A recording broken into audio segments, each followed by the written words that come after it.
আজকে সন্ধ্যাবেলার মনা নাস্তা বানাইছে। এই হচ্ছে ফুচকা। এই ফুচকাটা কিন্তু বড় বড়।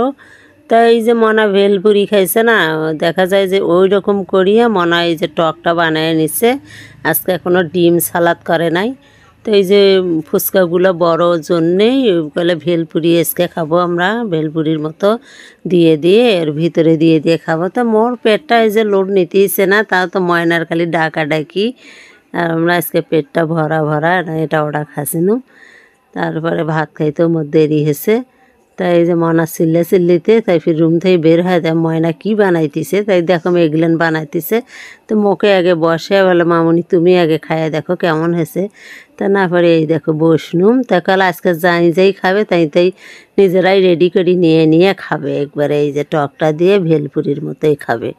তো আজকে কোনো সালাদ আর নেই। তো দেখো কেমন হয়েছে। তার মধ্যে দেখো মনা একটা চামচ রাখছিল টক তোলার জন্য, তার চামচটার মধ্যে ডুবে গেছে। তো সেটা নিয়ে ও না হাসনুম, বলে যে ফির দুটো চামচ নিয়ে খাওয়া ধরছম, সেটাও হাসনুম। তাই এই যে নাফারি হলো সেই ভেলপুরি মনার, এই যে হলো মানে ফুচকা হচ্ছে ভেলপুরি। তো মনা করতেছে কেমন, তো সুপার।